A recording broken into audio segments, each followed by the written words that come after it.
O que podemos fazer? Existe uma quantidade de soluções a serem consideradas em face a essa situação. Alguns gostariam que se eliminasse uma parte dos Illuminati, o que, no meu modo de pensar, não serviria para muita coisa, pois eles seriam rapidamente substituídos. Vou contar uma pequena história. Imaginai que estáis conduzindo um carro e que o mostrador do óleo começa a piscar. Dirigi-vos então até um posto e lá vos informam, e não tem problema, vamos consertar isso logo. E eis que desatarracham a lâmpada. Claro, o mostrador do óleo não piscará mais, mas vós sabeis muito bem que a causa do problema não foi eliminada. E vós não estáis evidentemente de acordo com a forma de proceder do frentista. Mas quando o vosso corpo está doente ou tendes algumas dificuldades, percebeis que, na maior parte das vezes, vós não vos opondes a essa forma de agir? Sabemos muito bem que, na medicina oficial, suprime-se o órgão doente ou a parte cancerosa, mas fazendo isso, não está se tratando a causa. Cuida-se simplesmente dos sintomas, o que é claramente insuficiente. Um tratamento de fundo faz-se necessário. Querer suprimir o que estorva equivale a só cuidar da lâmpada que pisca e ignorar por que ela pisca, e assim o problema continua existindo. Para voltar ao problema que nos preocupa, os Illuminati são só os sintomas de um problema que, de fato, se encontra em outro lugar. Eles têm tanto poder porque se servem de nós, o que é fácil, já que não assumimos nossas responsabilidades e nos satisfazemos com nossa indolência. O coração do problema está, pois, no mais íntimo de cada um de nós. Se não nos modificarmos e se não transmutarmos nossas fraquezas, de nada servirá eliminar esses seres, pois logo virão outros que se encarregarão de nós, pois aceitamos ser manipulados. Talvez em vosso meio existam alguns espertos que dizem poder contatar com a sociedade Thule ou com aqueles que escreveram livros sobre os OVNIs para procurar os planos dos discos voadores? Eles poderiam então deixar a Terra, mas como podemos saber o que lhes aconteceria em outros planetas? Ou então, alguns dentre vós são apaixonados pelo que acontece no interior da Terra e gostariam, seguindo as pegadas de Hitler, procurar o reino de Agartha? Outros ainda gostariam de retirar-se para as montanhas, para lá viverem em autossubsistência, a fim de poder, lá do alto, abraçar com o olhar todo esse drama. Alguns desejariam mesmo procurar, talvez, o auxílio na oração? Como autor deste livro, remediar esse problema me ocupa há muito tempo.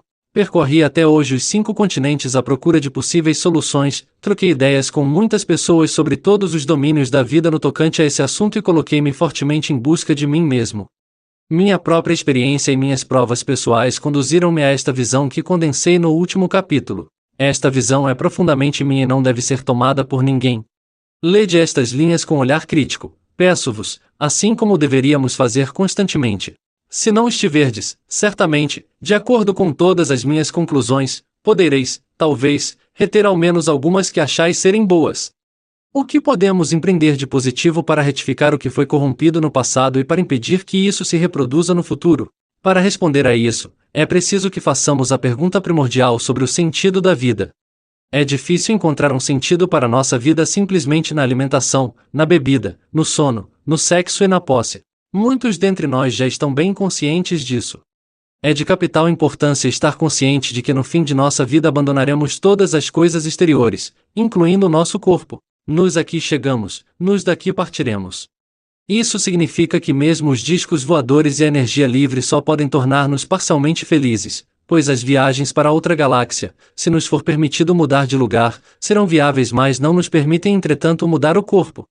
É relativamente de pouca importância que membros da sociedade Vril tenham podido visitar outros planetas com discos voadores ou que os Estados Unidos puderam construir, graças à sua tecnologia, sua primeira base em Marte, isso já há mais de 30 anos.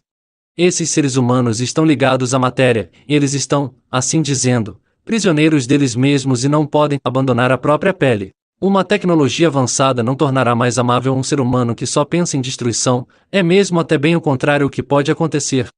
Considerando a situação tal como ela se apresenta na Terra hoje em dia, e os acontecimentos previstos por muitos profetas para a entrada no novo milênio, seria naturalmente ajuizado deixar simplesmente este futuro lugar do terror ou viajar com uma máquina para o futuro. Mas essas viagens são empreendidas há muito mais tempo do que imaginamos e não modificam em nada o interior do ser humano. Um ser com espírito destruidor continuará o mesmo se ele viajar no tempo, e manterá os mesmos pensamentos, os mesmos sentimentos, as mesmas motivações que antes. Ele será, além disso, dependente da máquina. Se a máquina lhe for confiscada, ele se encontrará com os mesmos pontos fracos que possuía antes, e na próxima dificuldade que apresentar-se, ele se precipitará para outra máquina, ou finalmente ele se decidirá a vencer seu medo e encarar seu problema de frente. Viemos sem máquina para este mundo e partiremos dele do mesmo jeito. Chegamos à conclusão de que o ser humano deve atingir a perfeição em seu inteiro desenvolvimento sem nenhuma máquina. É o caminho que permite alcançar a consciência, encolher os conhecimentos, tornando-nos responsáveis, não dependendo de ninguém e não nos servindo de nenhum artifício material. É assim que evoluímos.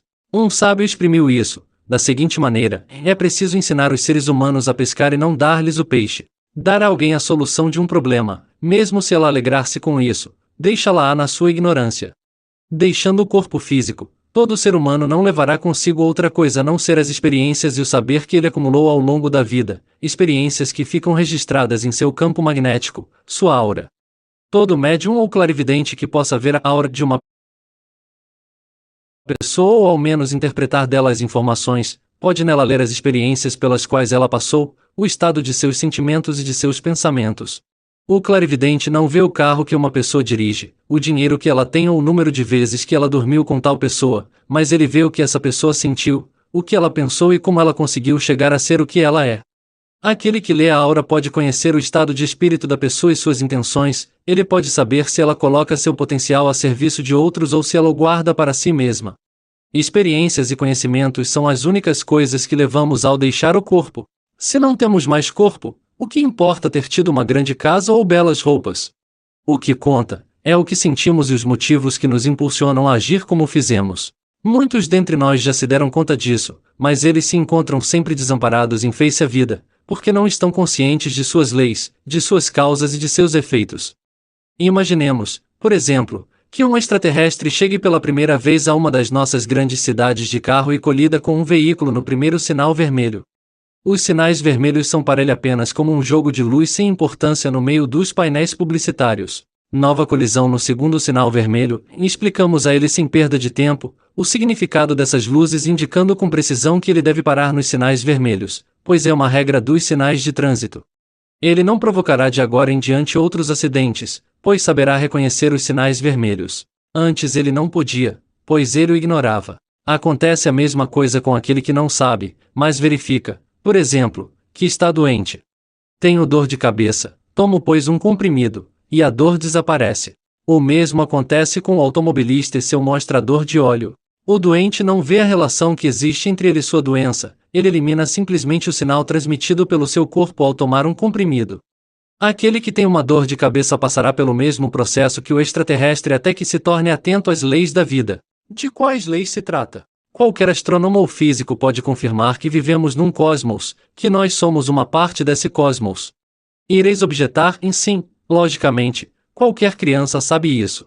Bem, mas estáis conscientes do que acabais de dizer? Cosmos, palavra grega, que significa ordem. Vivemos pois em uma ordem e fazemos parte dela. Toda a ordem está submetida a leis, senão não seria uma ordem.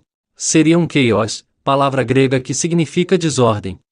Se conheço as leis espirituais da vida, poderei compreender e reconhecer as indicações e as mensagens que a vida me dá e agir em consequência disso. As leis.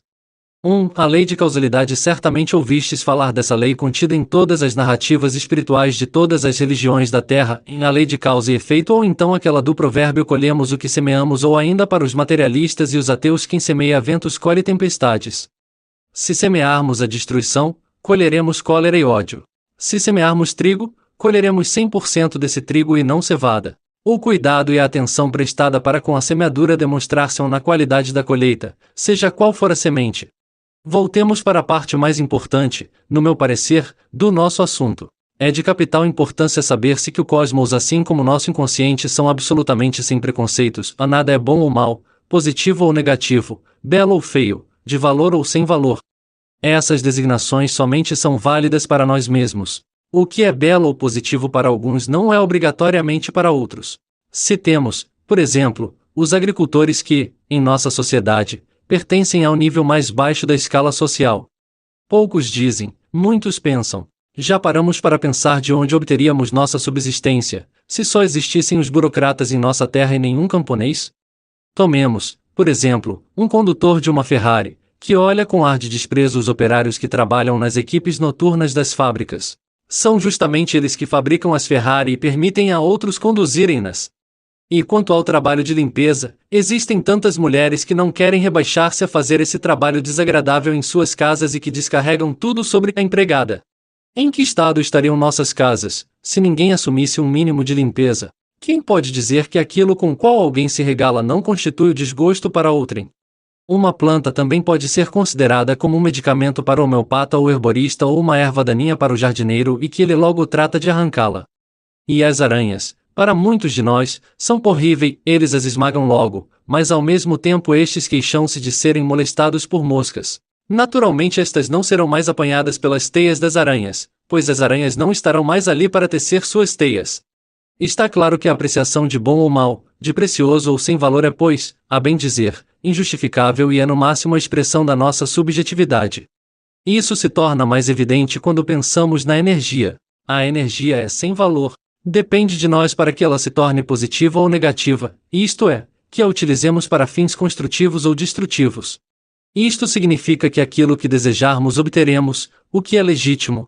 A criação deu-nos o livre-arbítrio para que possamos experimentar a vida em toda a sua plenitude. A vida não nos ordena a experimentar somente o que é agradável e belo. Somos absolutamente livres para experimentar o que desejamos. Resta provar que continuamos a desejar o que desejamos quando o obtivermos. Pelo menos temos a livre escolha.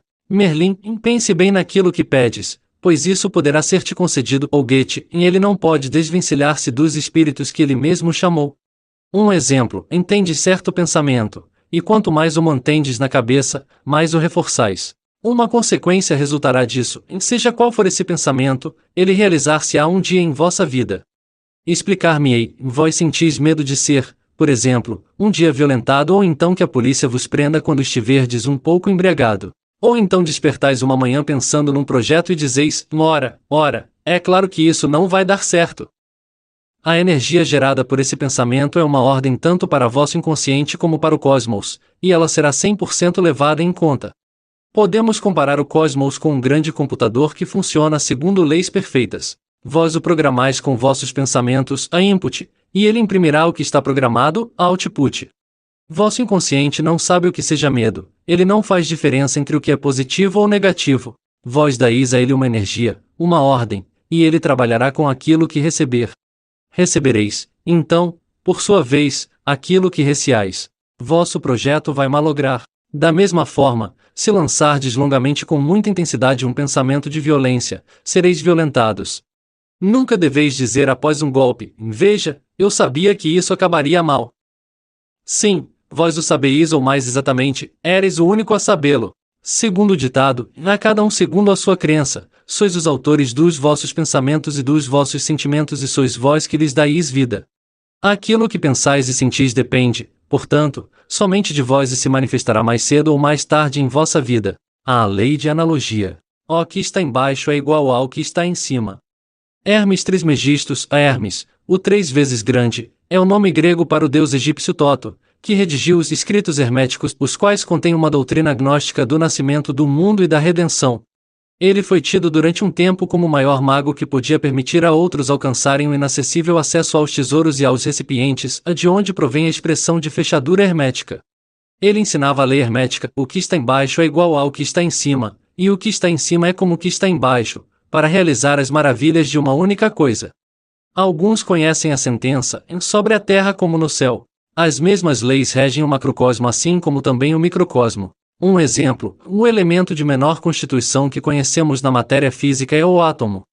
O átomo compõe-se principalmente de prótons, de nêutrons e de elétrons. Prótons e nêutrons formam juntos o núcleo do átomo.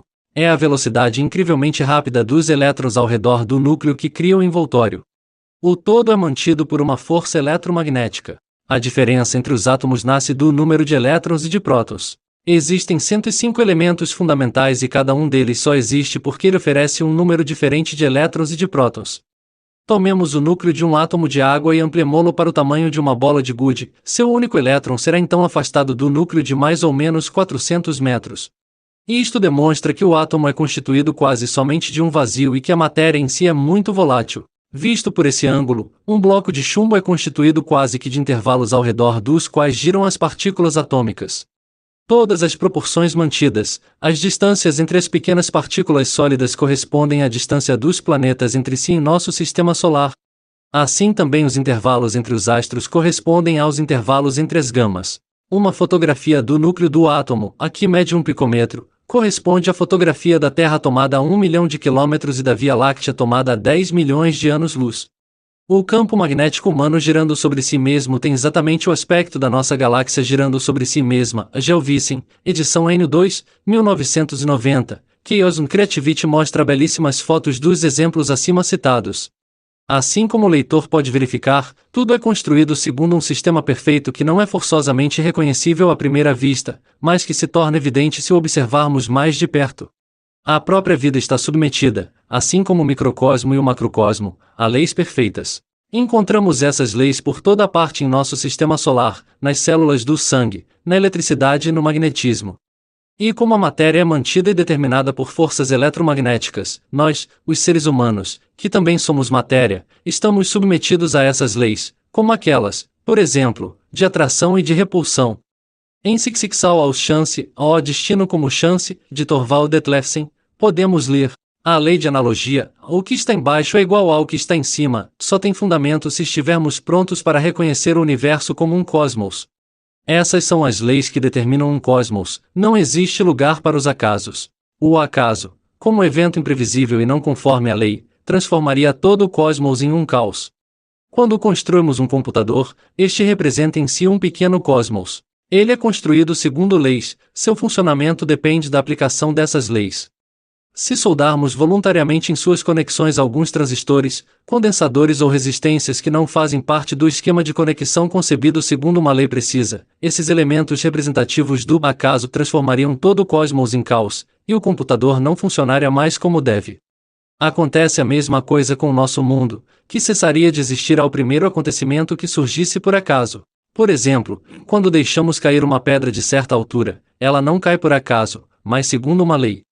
Se na queda, ela cair sobre a cabeça do Sr. X, não é por acaso, mas é obedecendo a uma lei que a pedra irá chocar-se. Nada é devido ao acaso, nem o fato que o Sr. X tenha sido apanhado por essa pedra, nem o momento no qual isso aconteceu. Não vos espanta de que uma estrela não saia jamais por acaso de sua órbita, que uma célula sanguínea não siga na contracorrente da circulação sanguínea ou que uma flor de verão não floresça nunca, por acaso, no inverno?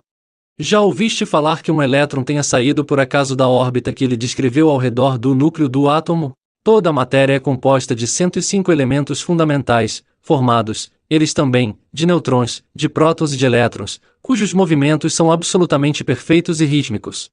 Assim, por que somente o ser humano deveria ser exposto aos acasos, enquanto que toda a vida em nós e ao nosso redor está submetida a um ritmo regular? O acaso não existe. Existe uma lei para cada acontecimento. Certamente, nós nem sempre reconhecemos essa lei à primeira vista, mas isso não nos autoriza a negar sua existência. As pedras já caíam muito antes de conhecermos a lei da gravidade. O ser humano é a cópia fiel do universo macrocósmico. Por isso, está escrito no alto do oráculo de Delfos: homem, conhece-te a ti mesmo, então conhecerás Deus. 3. A lei de ressonância. O ser humano está submetido à lei de ressonância assim como um diapasão ou um radioreceptor. Um receptor regulado para captar ondas curtas não pode receber ondas médias nem ondas longas.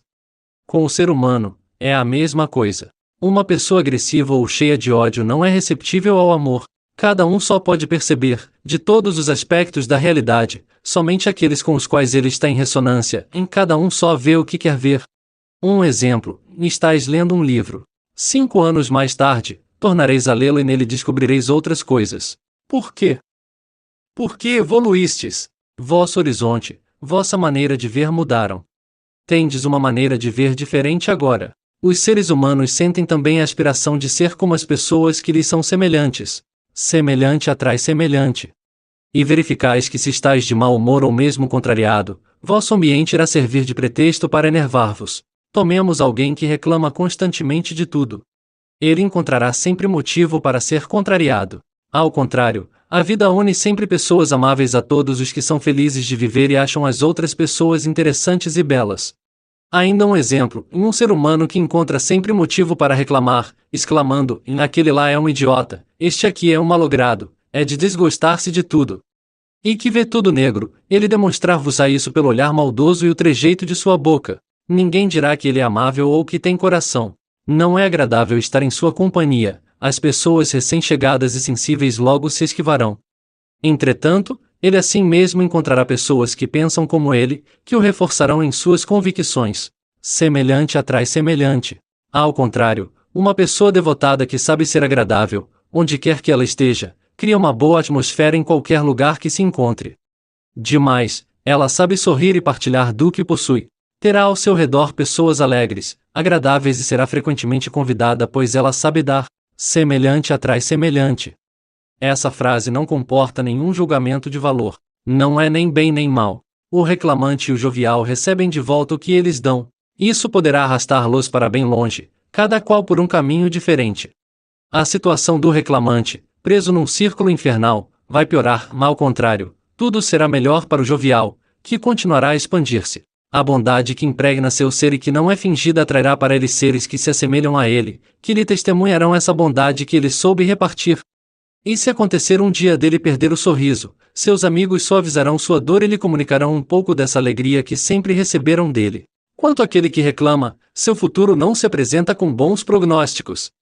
O esforço de tornar sua esposa ou seu patrão responsáveis pela vida difícil que ele leva, ele nada vê a não ser a causa de seu problema que é dele e não dos outros. Ninguém o obriga a manter um mau emprego. A época da escravidão felizmente terminou. Ninguém o obriga a ficar com sua esposa, a discutir com ela, a viver um inferno. Entre os 6 bilhões de seres humanos sobre nossa Terra, existem chances, e ele poderá conquistar uma que o faça feliz. Mas se ele quiser viver em bom entendimento com ela, é preciso que ele compreenda a causa de seu problema e que possa agir de acordo com essa compreensão. A partir do momento em que ele modificar-se interiormente, a fizer uma reforma íntima, tudo que o rodeia modificar-se-á bem depressa. Tem-se o hábito de dizer, em tudo que nos rodeia nos devolve nosso próprio reflexo. Os que nos cercam oferecem-nos sempre aquilo que irradiamos. Se minto, mentirão a mim também. Se tenho medo, serei confrontado com meus medos. Se sou briguento, serei constantemente envolvido em brigas. Se sou todo amor, atrairei o amor. Se vivo de alegria, encontrarei sempre motivo para alegrar-me. Se modifico meu modo de ver, o que me rodeia também me retornará, assim como um espelho.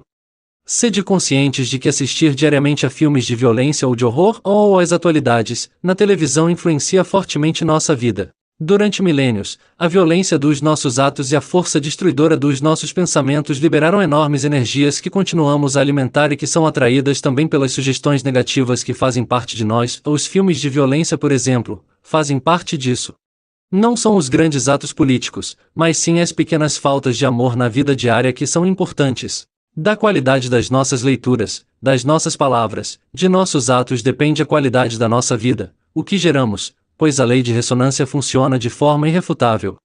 É a isso que Humberto Eco faz alusão na passagem de seu livro que citei na introdução, em Se Acredito em Satã, estou em contato com essa energia que se torna importante para mim e me encontrarei confortado em meu sistema de crendices. Se a isso não dou importância, essa energia não exercerá nenhuma ação sobre mim e não poderá influenciar-me. Ela só obedece à lei de ressonância. A cada um segundo sua fé.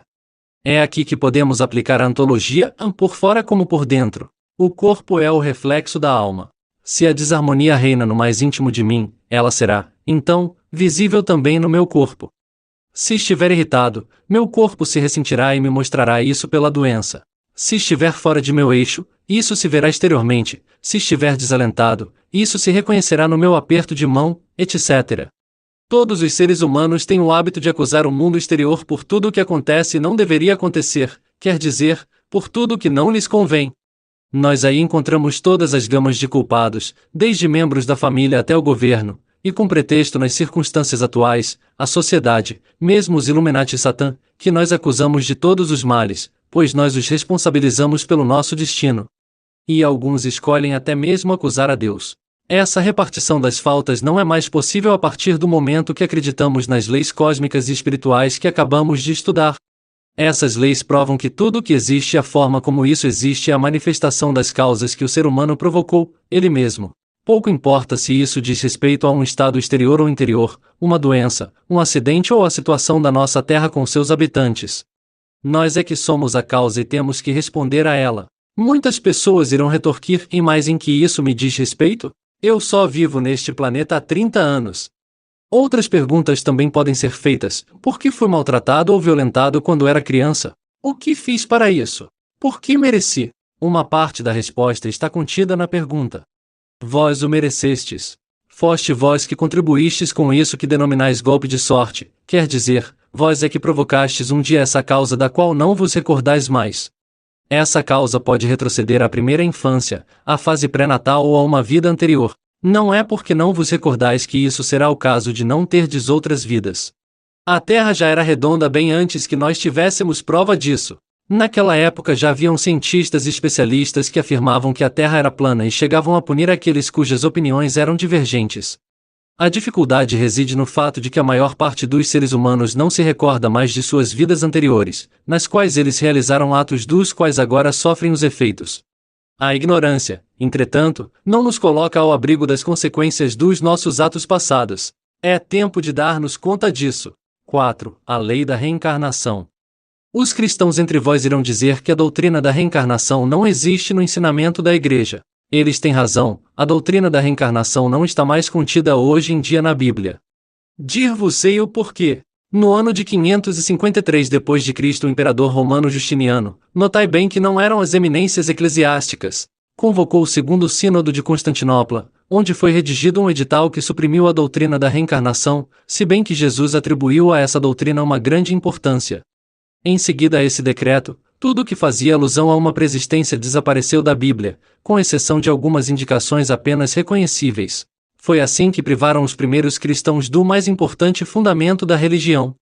O clero ensinou, para compensar, a ressurreição da carne no último dia.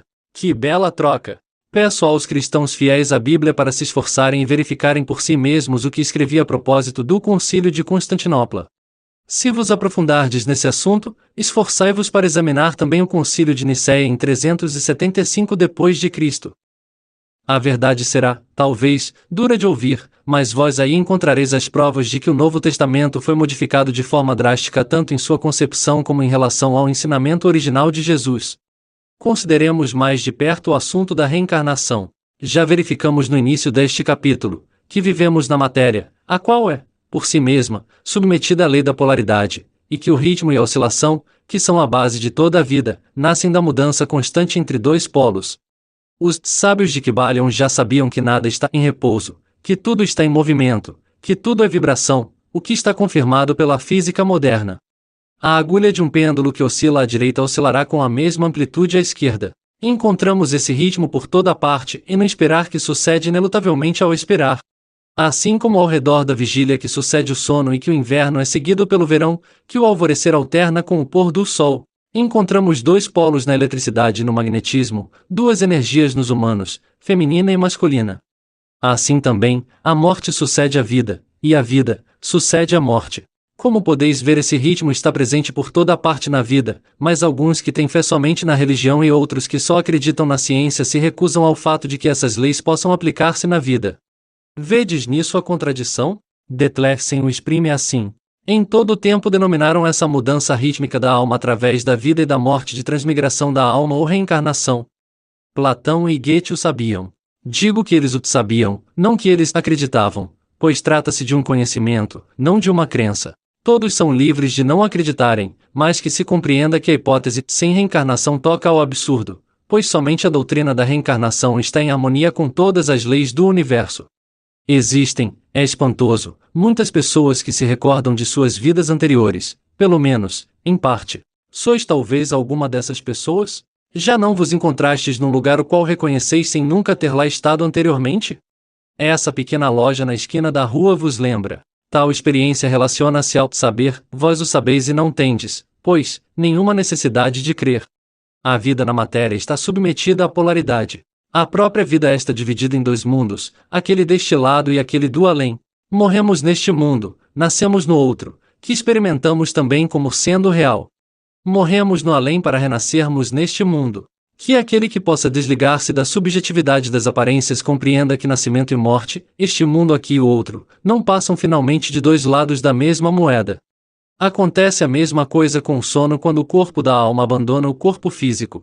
Naquilo que denominamos um sonho, experimentamos uma realidade totalmente diferente que, tem ela também, suas dores, suas tristezas, seus medos, suas alegrias. Muitos recordam-se precisamente de seus sonhos, enquanto outros afirmam que nunca sonham. A lembrança está ausente, entretanto, eles sonharam, o que se pode provar tecnicamente em nossos dias. Ficamos contentes ao nos despertarmos, mas também gostamos de dormir, pois sabendo que após um bom sono, estaremos revigorados e dispostos. Não se pode dizer que seja positivo ou negativo estar acordado ou adormecido. Isso não depende de nenhum sistema de valor. Transpomos isso com relação à morte, isso significa que todo medo da morte é supérfluo, pois acontece a mesma coisa como no sono. Somente o lapso de tempo é importante demais para que possamos concebê-lo. A morte é, pois, o ponto culminante da vida. Podemos repousar após a morte, antes de precipitar-nos em outra aventura de uma vida com um corpo.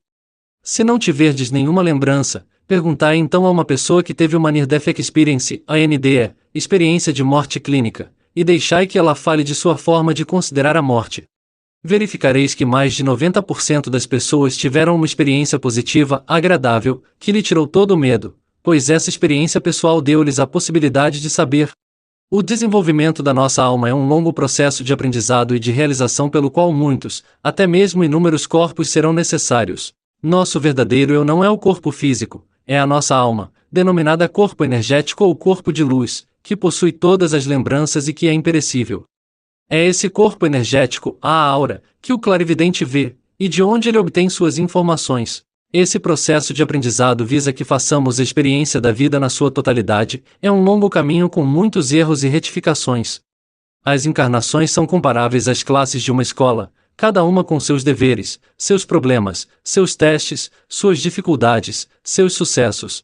Ao tempo de estudos se sucede um tempo de férias, quando se deve às vezes recuperar as lacunas e os conhecimentos mal assimilados, antes de passar para a classe superior.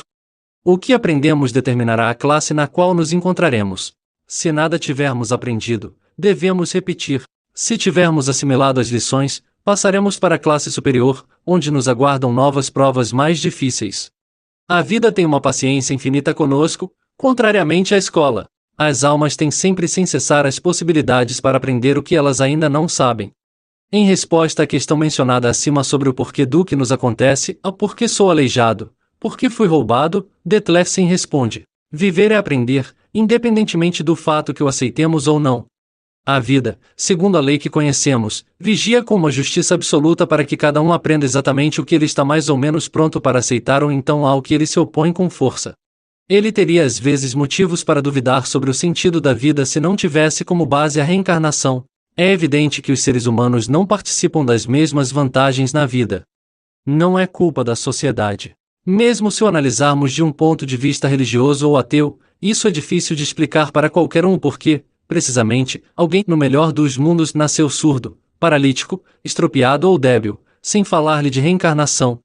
Dizer que os caminhos de Deus são impenetráveis não auxilia ninguém a encontrar um sentido para a vida, e o ser humano não pode viver sua vida sem dar-lhe um sentido, senão será insuportável.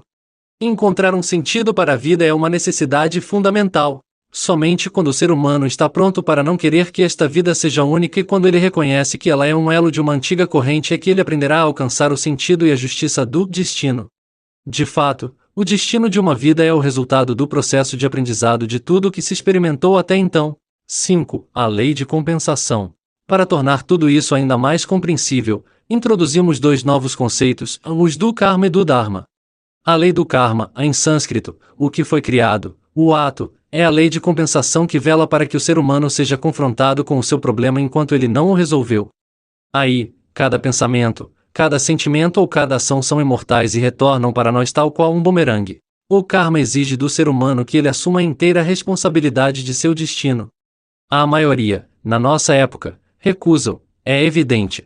A rejeição da reencarnação é muito compreensível. Os Illuminati, entre outros, instauraram e expandiram com muita ostentação teorias que parecem perfeitas, que se apoiam na ciência, nas religiões ocidentais, referem-se aos trabalhos universitários, mas privam o ser humano de sua própria responsabilidade e jogam a culpa sobre a sociedade, sobre os agentes patogênicos, sobre a influência de Satã ou sobre o malfadado acaso. Pela lei de compensação, recebe-se de retorno o que se gerou. Quem usou de violência receberá de volta na mesma vida ou em outra seguinte. Um Adolf Hitler, um Joseph Stalin ou um Gengis Khan esgotarão seu karma como todo e qualquer ser humano sobre este planeta. O budismo, ao contrário, designa o Dharma como sendo todas as experiências construtivas e agradáveis acumuladas em numerosas vidas anteriores que contrabalançam o karma. O Dharma é as faculdades, os talentos com os quais nós nascemos para assumir nossa vida.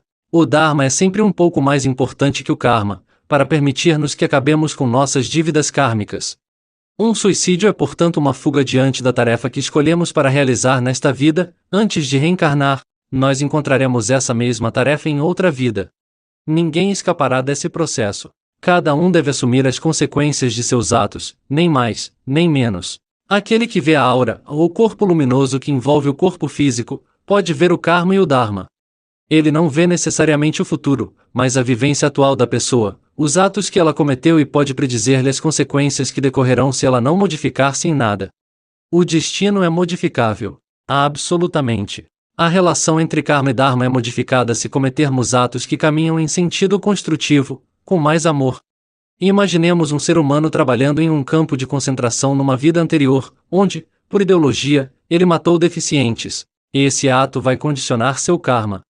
Suponhamos que essa alma habite um novo corpo em outro país, numa época diferente.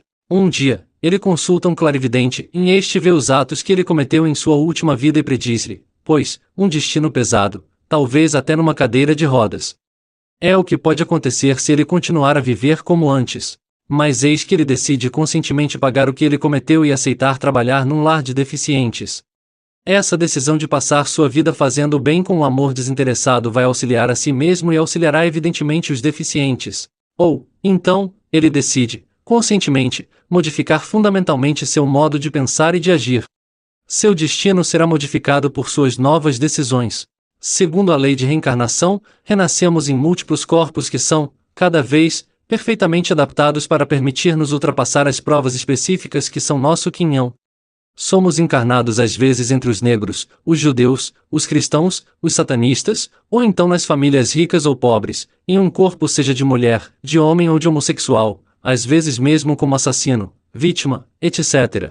A fim de viver todas as experiências que a vida oferece. Não há sentido julgar alguém pela cor da pele, por sua crença ou sua origem, pois cada um de nós passou ou passará, ao menos uma vez, por todas essas diferentes experiências.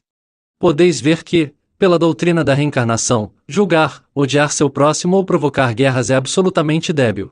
Se fui mercador de escravos numa vida, um dia deverei aceitar ter um papel de escravo para compreender o que sentiam meus escravos, quando os açoitava com o meu chicote. A lei da reencarnação é absolutamente equitativa, é o único princípio de uma lógica e de uma justiça perfeita. Um bumerangue volta com a mesma força com o qual foi lançado. Se me puser a gritar numa floresta, ouvirei o eco de meu grito que voltará para mim exatamente com a mesma intensidade. Se for brutal, ser-me-á dado receber, por minha vez, essa brutalidade. Se for avaro, vivendo às custas dos outros e guardando egoisticamente o que é meu, farei então a experiência de uma vida na qual me faltará dinheiro. Se roubei dos homens suas mulheres, saberei mais tarde o que custa ser enganado. Todas as ocasiões nos serão dadas para viver com a mesma intensidade o que infligimos aos outros. Encontramos por toda a parte na natureza, essa lei de compensação, na física, na química, à nossa volta, em nosso corpo. Se, por exemplo, faço meu corpo absorver toxinas, pelas drogas, pelo álcool ou pelo fumo, ele reagirá como consequência, e somente eu sou o responsável do que lhe fiz ingerir. Se tivesse como meta levar uma vida construtiva, reconhecendo que o amor e a bondade são leis superiores, terei meu pagamento em retorno. É a razão pela qual é dito que se reconhece o ser humano pelos seus frutos. E examinai agora vosso próprio sistema de crenças. Vossas crenças, vosso sentimento e vossa realidade repousam sobre uma experiência pessoal ou então só fazeis reproduzir a opinião dos outros ou o espírito da época? Nunca tivestes uma experiência pessoal decisiva, uma visão, talvez na infância, nunca ouvistes vozes, sonhando com o que iria acontecer-vos mais tarde, ou de vosso passado, nunca tivestes uma experiência de morte clínica, AND, uma viagem astral, jamais tivestes um pressentimento, vivido uma cura espontânea, nunca uma comunicação telepática, nunca vistes, quando criança, seres elementais, evidentes sem o auxílio de drogas ou de outros meios? Se direis que sim, então tereis uma boa razão para considerar o que está acontecendo. A maior parte dos seres humanos não tem nenhuma experiência pessoal, mas eles não se preocupam para verificar se aquilo em que eles acreditam é exato e se é bom que eles mantenham suas crenças. O adágio nunca é tarde aplica-se bem para essas pessoas. Testai vossas crenças. Estais seguros que elas vos auxiliam? Se obtiverdes confirmação de vosso sistema de crenças, vos felicito, pois, desde então, possuíreis um saber e não mais uma crença. Se, ao contrário, vós vos chocais com contradições, sabereis mais coisas, notadamente o que não quereis mais viver, e isso vos permitirá abrir-vos a novas ideias. Pouco importa a maneira pela qual procedeis, agireis em consequência. A pior das coisas é a de não fazer nada. Se vosso interesse por vidas anteriores despertou, a bibliografia menciona alguns bons livros de introdução a esse respeito. Existem métodos diferentes que fazem reviver lembranças passadas, mas a prudência é obrigatória. A hipnose é desaconselhada, ela é uma intrusão forçada na vida. É preferível fazer uma regressão para uma vida anterior estando totalmente consciente. Ainda é preciso ser claro em vossa motivação. Trata-se de pura curiosidade? Ou tereis uma boa razão para investigar vosso passado? É preciso nada forçar. Para a maioria de nós, é preferível não conhecer nosso passado. Isso poderia criar bloqueios e impedir-nos de tomar certas decisões. A natureza faz bem as coisas, criando precisamente esse mecanismo do esquecimento. Se nos recordássemos de nossas centenas, às vezes, mesmo, milhares de vidas, e de mortes correspondentes, teríamos dificuldade de viver conscientemente esta vida e de alcançar dela todas as oportunidades para evoluir. Se devido a uma deficiência ou a uma grave doença desejais conhecer a origem disso, ou então se tiverdes outro motivo, que para vós é de muito valor para fazer essa experiência, tereis a possibilidade de fazer uma regressão, consciente ou, o que a meu ver, é preferível, podeis pedir com muita fé uma resposta, em pedi e recebereis, se isso for bom para vós, tereis uma resposta. Pedi o que será melhor para vós e vereis o que acontecerá. Isso corresponde ao que os cristãos dizem, em que seja feita a tua vontade. Para muitas pessoas, é certamente preferível que elas não conheçam a origem de seus males. Elas poderiam ficar perturbadas, o que tornaria a sua vida ainda mais difícil, pois todos os seres humanos não são forçosamente capazes de compreender a pura verdade. Mas pode ser que um clarividente encontre-se sobre vosso caminho e que ele vos conte espontaneamente e naturalmente o que ele vê. Esse método fez suas provas milhões de vezes e não é perigoso. Se deveis lembrar-vos um dia de vossas vidas, como é o caso para mim e uma quantidade de outras pessoas, alcançareis o fio condutor que vos liga, sabereis por que escolhestes viver sobre este planeta, neste século, nesta família, nessas circunstâncias, com esse corpo e tal nome. Dizemo-vos ainda uma vez: não importa conhecer vossas vidas. Vivamos em amor, verdade e justiça a cada instante de nossa vida. É o que podemos fazer de melhor para compensar o mal que tivermos causado. Se uma pessoa já tiver purgado uma grande parte de seu karma e viver positivamente, que ela preste atenção para não deixar-se levar para outra direção. Ao utilizar o máximo as virtudes que ela possui, ela acelera o processo que a libertará da roda do renascimento. Como podeis ver, não é sempre importante conhecer o próprio passado. Qualquer que ele seja, é o presente que é decisivo. O que nos faz evoluir hoje em dia é a aplicação dessa lei superior bem conhecida do amor desinteressado, de viver em verdade, de ser um ser humano justo, mantendo um equilíbrio entre a razão e a afetividade. Alguns vão sentir-se desorientados ao perguntar-se como eles devem fazer. Um saber ancestral traz uma resposta perfeitamente adequada e a regra de ouro. Não faças aos outros o que não queres que te façam. No cristianismo, faça primeiro aos outros o que queres que te façam. No judaísmo, não inflijas aos outros o que não queres que te inflijam. No islamismo, aquele que não testemunha ao seu irmão aquilo que ele gostaria que lhe testemunhassem, não é verdadeiro crente. No hinduísmo, não imponha ao teu vizinho o que não queres ter de suportar dele. No budismo, testemunha aos outros do mesmo amor, da mesma bondade e da mesma misericórdia do que gostarias ser o objeto. No jainismo, nós deveríamos tratar os outros como a nós mesmos, seja na alegria e na felicidade ou na dor e na tristeza. No parcismo, aquele que não impõe aos outros aquilo que não é bom para si, este é nobre e luminoso. No confucionismo, conduze-te para com os outros como gostarias que eles se conduzissem contigo. No taoísmo, considera a felicidade e a tristeza de teu próximo como se elas fossem tuas e esforça-te para contribuir para seu bem como para o teu. Desejais que se minta para vós, que vos roubem ou que vos insultem? Não.